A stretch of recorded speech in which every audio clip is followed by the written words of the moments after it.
تو سب سے پہلے اسلام لانے والوں میں چند لوگوں کے نام ہیں، ان میں سے پہلا ایک نام سیدنا ابو بکر صدیق کا ہے۔ حضور صلی اللہ علیہ وسلم نے خود فرمایا بہت سارے لوگوں نے اسلام قبول کیا لیکن سب نے مجھ سے کچھ نہ کچھ سوال کیا، آپ آخری رسول ہیں کیا علامت ہے، آپ سچے نبی ہیں کیا دلیل ہے، لیکن ایک بندہ ایسا ہے جس نے بغیر دلیل پوچھے ایمان لایا، وہ ابو بکر ہے، وہ ابو بکر صدیق رضی اللہ تعالیٰ عنہ ہیں۔ انہوں نے حضور صلی اللہ علیہ وسلم سے کبھی نہیں پوچھا آپ آخری رسول ہیں کیا ہے آپ کے پاس علامت، بلکہ حضور صلی اللہ علیہ وسلم نے ایک بار صرف ان سے کہا میں اللہ کا نبی ہوں، انہوں نے کہا آمنا وصدقنا یا رسول اللہ، ہم ایمان لائے اور آپ کی تصدیق کرتے ہیں اے اللہ کے رسول۔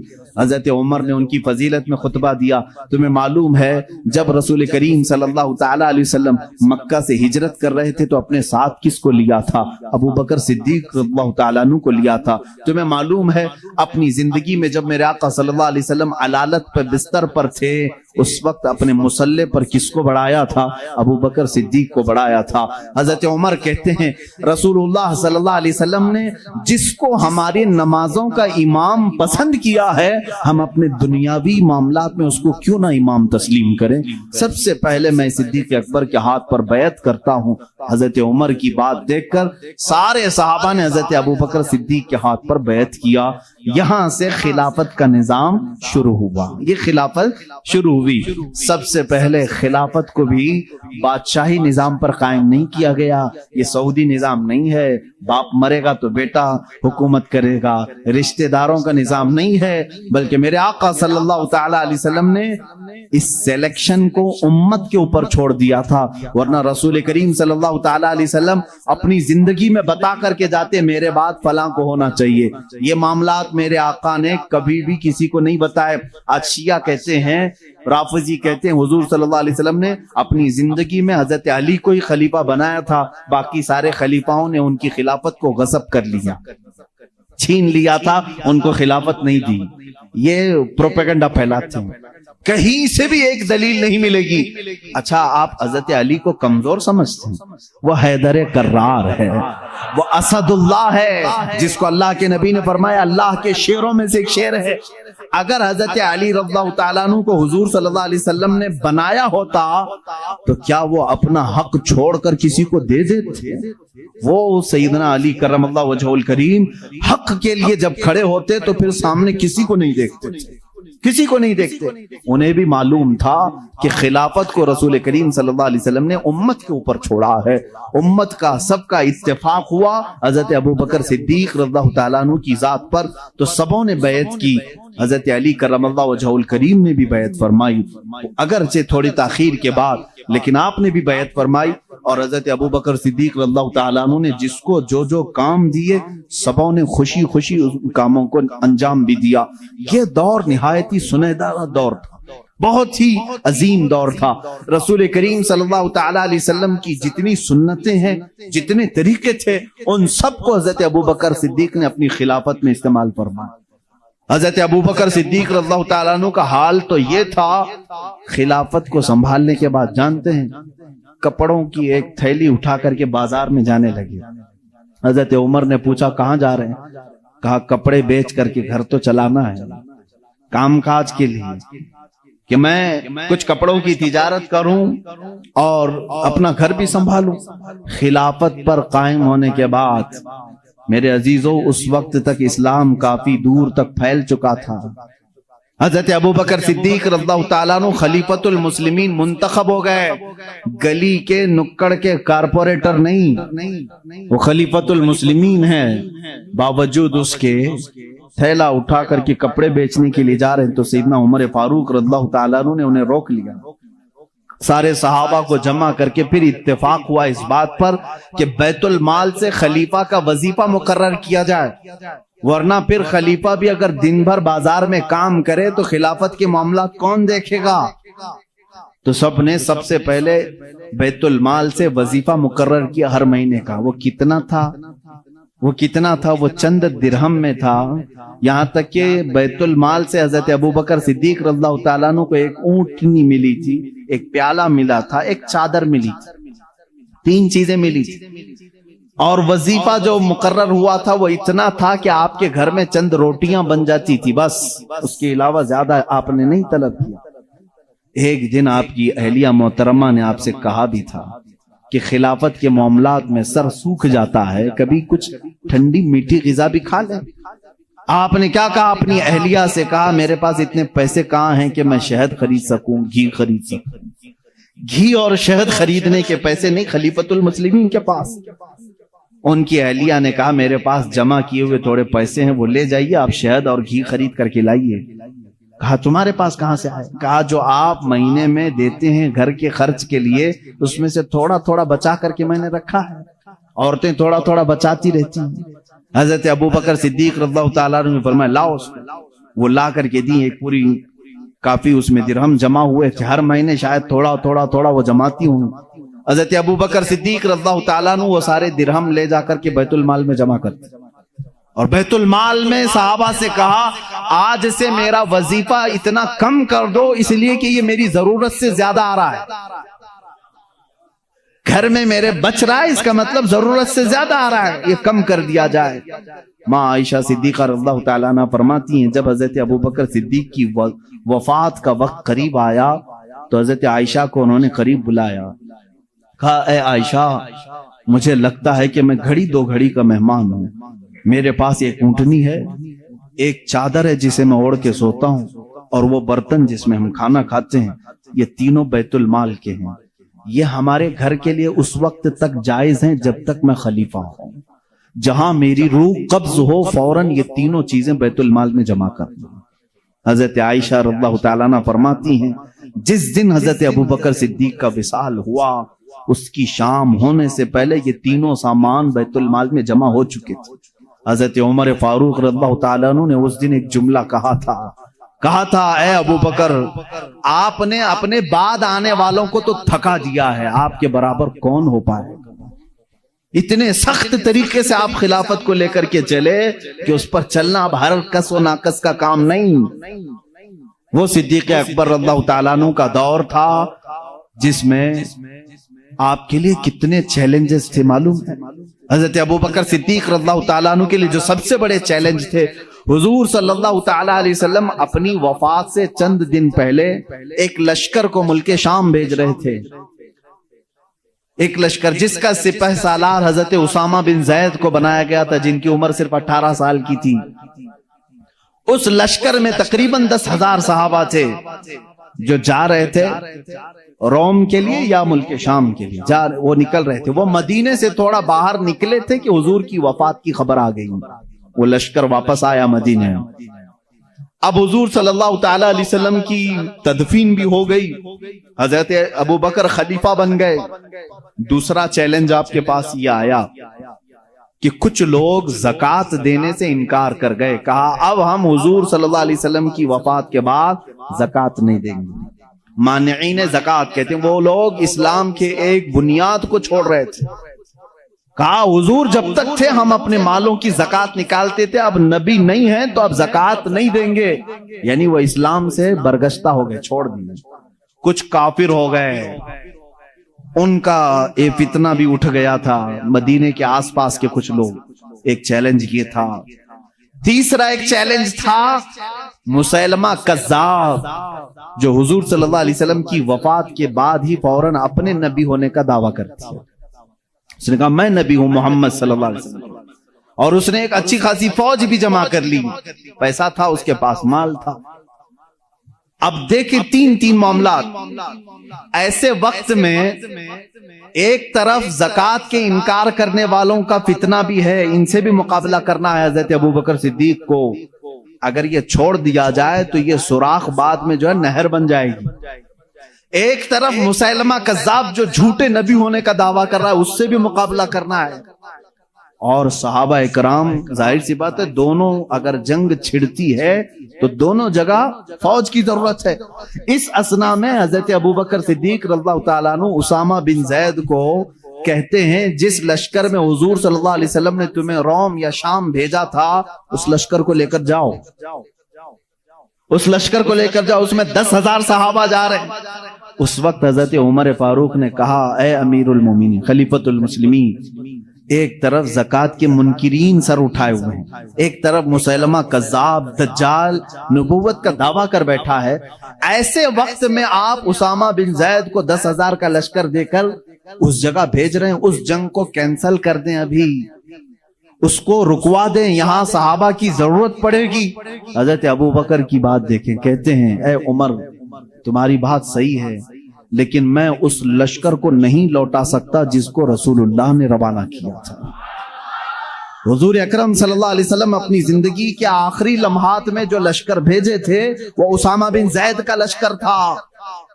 یا اور بات ہے کہ حضور کی وفات کی خبر سن کر کے وہ مدینے آئے ہیں، لیکن اس لشکر کو روکا نہیں جائے گا، اگرچہ زکات کے منکرین اور مسیلمہ کذاب سے لڑنے میں ہمارے جسموں کے چتڑے بھی اڑ جائیں، میں اس لشکر کو نہیں روکوں گا۔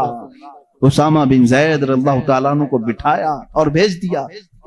وہ صحابہ جو اس لشکر میں تھے سب کو بھیجا کہ یہ میرے نبی کی آخری خواہش تھی، آخری زمانے میں میرے آقا نے روانہ کیا تھا۔ حضرت اسامہ بن زید کو جانتے ہیں کس طرح روانہ کر رہے ہیں؟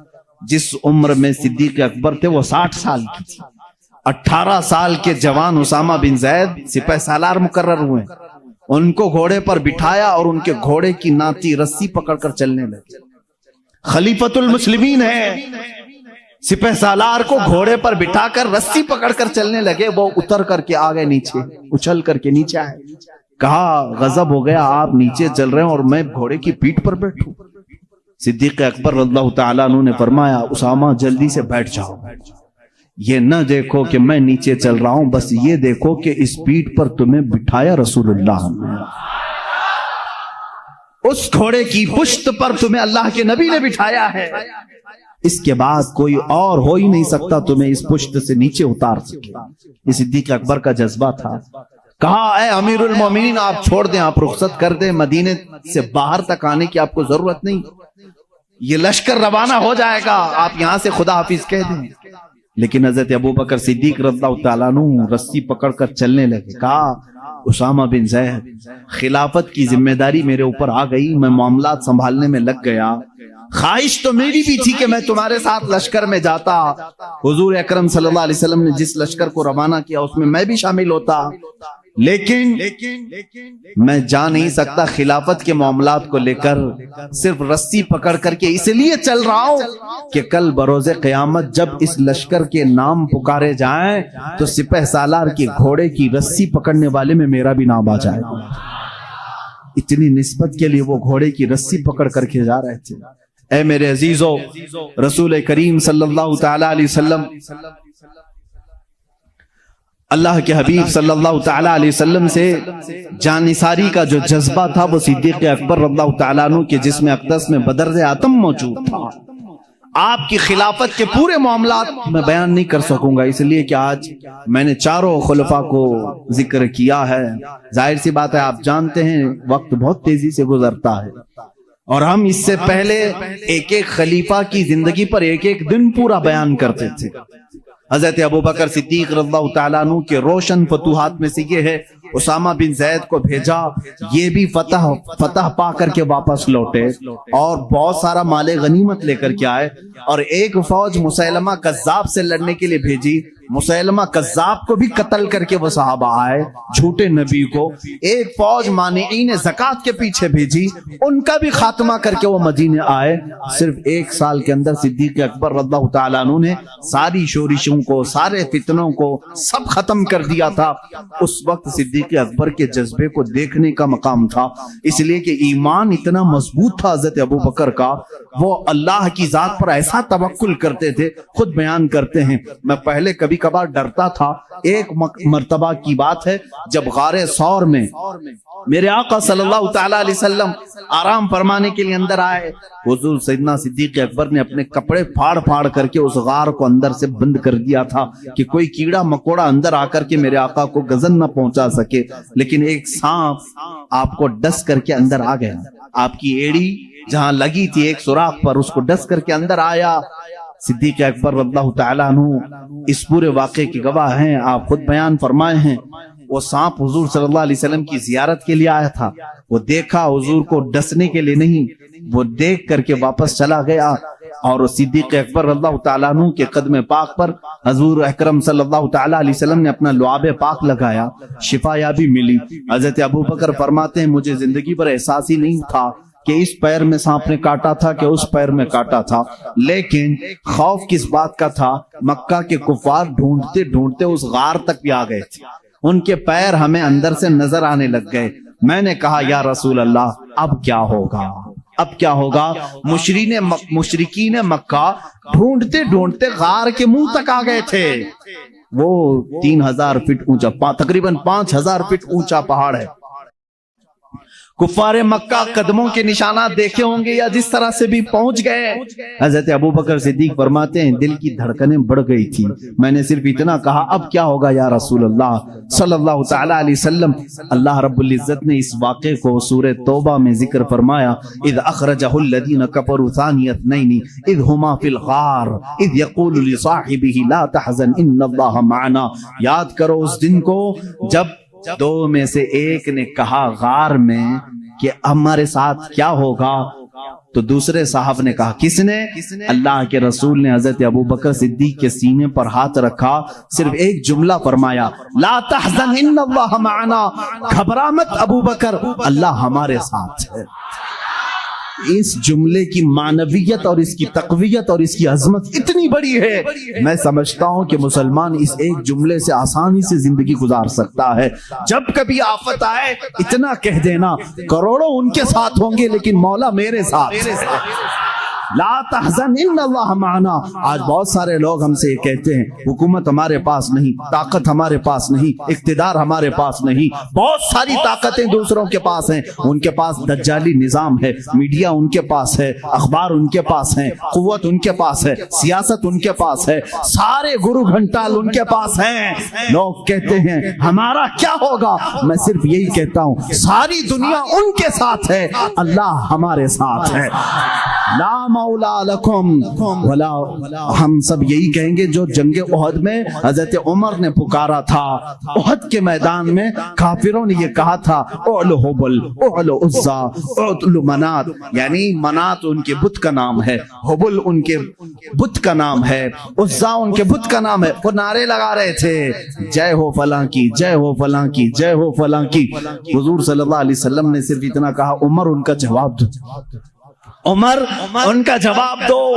حضرت عمر نے صرف اتنا ایک غار سے پکارا تھا، وہ کفار خوشیاں منا رہے تھے، حضور صلی اللہ علیہ وسلم کے انتقال کے بارے میں افواہ پھیلا چکے تھے، احد میں حضور کو قتل کر دیا گیا، شہید کر دیا گیا ہے، کیونکہ آواز کہیں سے نہیں آ رہی تھی۔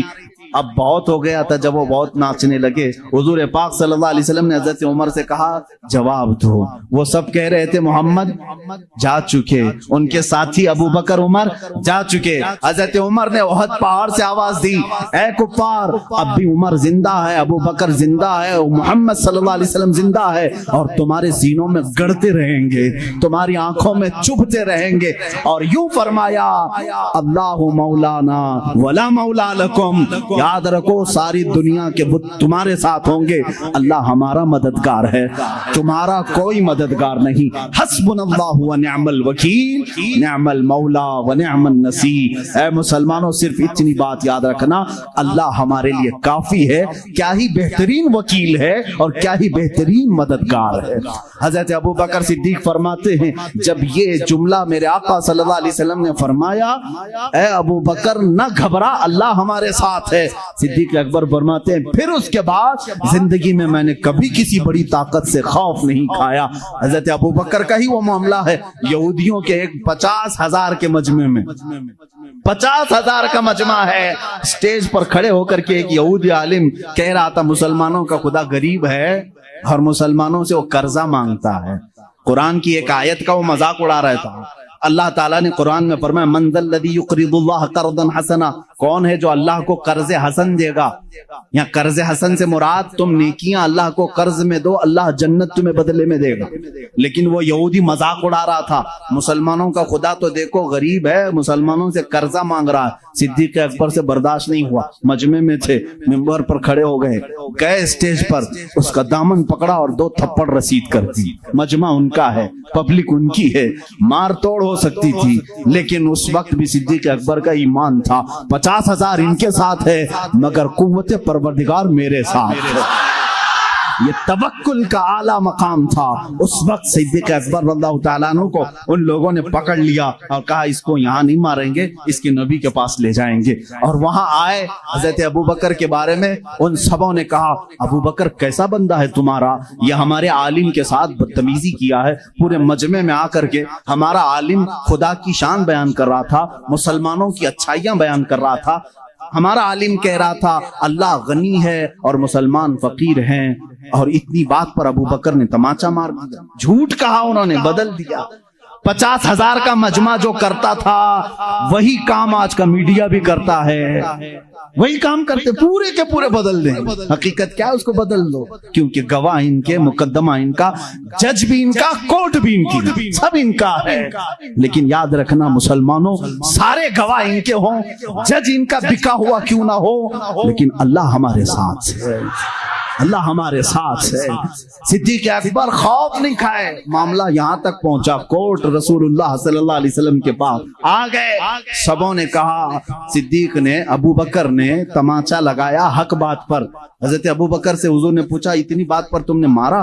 حضرت ابوبکر نے کہا نہ، یہ جھوٹ بول رہے ہیں، یہ اللہ کی شان میں گستاخی کر رہے تھے، اللہ کو فقیر کہہ رہے تھے، مسلمانوں کو امیر کہہ رہے تھے، کہہ رہا تھا یہ ظالم کہ اللہ ان کا غریب ہے، قرضہ مانگتا ہے، اس لیے مجھے برداشت نہیں ہوا، مارا میں نے۔ حضور صلی اللہ علیہ وسلم نے پوچھا ان لوگوں سے کیا ابوبکر صحیح کہہ رہے ہیں؟ انہوں نے کہا نہیں، یہ جھوٹ کہہ رہے ہیں، گواہ ہمارے پاس۔ یہودی عالم نے ایک گواہ سامنے کیا، 2 کیا، 3 کیا، 4 کیا، 10 گواہ لایا، کیونکہ جھوٹے جھوٹے ہی ہیں۔ جھوٹوں نے جھوٹوں سے کہا کہ جھوٹ مت بولنا۔ ابھی مرحوم راحت صاحب کا شاید جہاں تک ہے، شعر و شاعری سے میرا زیادہ شغف نہیں ہے، یہ اسی طرح کے یہودی تھے جو یہ کہتے تھے جھوٹوں نے جھوٹوں سے کہا ہے جھوٹ مت بولنا، وہ اسی طرح کا مجمع، سب جمع ہوئے اور گواہی دے رہے ہیں صدیق اکبر کے خلاف۔ حضور صلی اللہ تعالیٰ علیہ وسلم عدل و انصاف کے پیکر تھے۔ آپ صلی اللہ علیہ وسلم نے پوچھا ابوبکر تمہارا بھی کوئی گواہ ہے؟ تم جو بول رہے ہو اس کا بھی کوئی گواہ ہے؟ آپ کا گردن جھک گئی، کہا یا رسول اللہ اس مجمع میں میرے علاوہ کوئی دوسرا تھا نہیں، تھے تو یہی سب، یہ جھوٹ بول رہے ہیں، اب میں کیا کروں؟ عدالت ایویڈنس پر چلتی ہے نا، ثبوت پر چلتی ہے۔ حضور اکرم صلی اللہ علیہ وسلم نے فرمایا ابوبکر تیرا کوئی گواہ نہیں، ان کے پاس اتنے گواہ ہیں۔ ابھی یہ بات چل رہی تھی، جبرائیل امین آیت لے کر کے آ گئے، وہی اترنے کے آثار آئے، رسول کریم صلی اللہ علیہ وسلم کے پاس آیت نازل ہوئی، لقد سمع اللہ قول الذین قالوا ان اللہ فقیر ونحن اغنیاء۔ اے اللہ کے رسول، اللہ گواہی دیتا ہے، یہ سارے یہودی کہہ رہے تھے اللہ فقیر ہے اور مسلمان غنی ہیں۔